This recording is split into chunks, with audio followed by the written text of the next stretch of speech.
ఈ రోజే డౌన్లోడ్ చేయండి. మీ ఫేవరెట్ షోస్ చూడండి.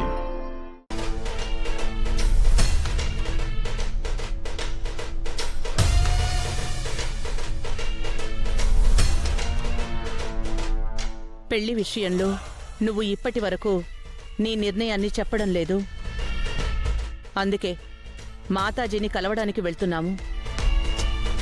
ఎద్దు ఎండకు లాగాలనుకుంటే దున్న నీడకు లాగాలనుకునిందంట.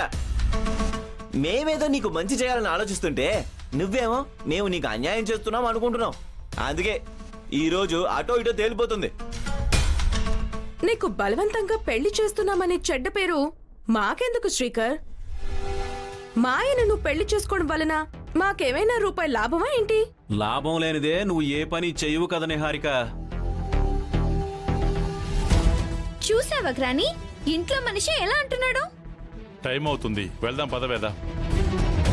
శ్రీకర్, అక్కడ మాతాశ్రీ మంచిగా చెప్తే నువ్వు కట్టుబడుండాలి. చెడుగా చెప్తే మేము కట్టుబడుంటాం. ఇక మేం బయలుదేరుతాం. ఆమా, మంచి వార్తను మోసుకునండి. పదండి.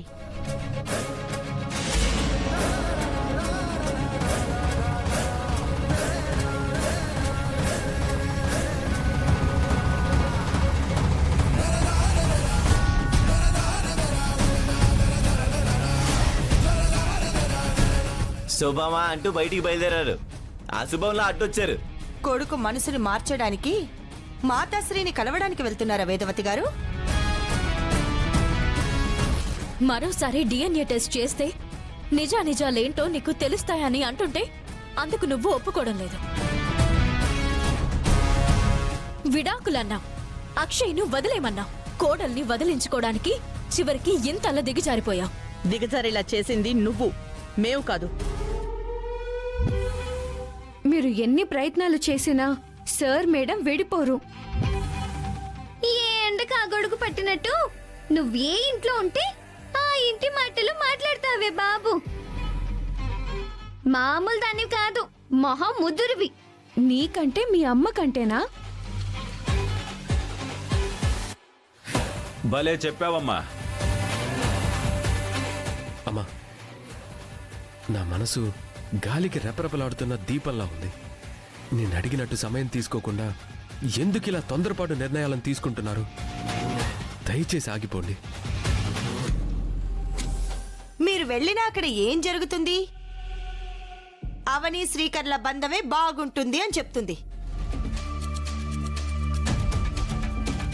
అవని మెడలో శ్రీకర్ కట్టిన తాళుండగా శ్రీకర్ మరో ఆడదాని మెడలో తాళి కట్టడం కుదరదు అని చెప్తుంది. మూర్ఖంగా అటువంటి పనులు చేస్తే మట్టి కొట్టుకుపోతారని చెప్తుంది.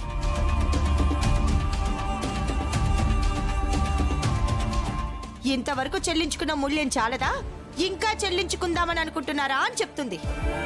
అంతకు మించి ఇంకేం చెప్తుంది? వెళ్ళండి వెళ్ళండి. తప్పు మా వైపు ఉన్నట్టుగా మాట్లాడతారేంటి? అక్షయ్ని వదిలేస్తానని మాటిస్తే కోడలుగా అంగీకరిస్తామని అన్నాము. అందుకు ఒప్పుకుందా నీ చెల్లెలు?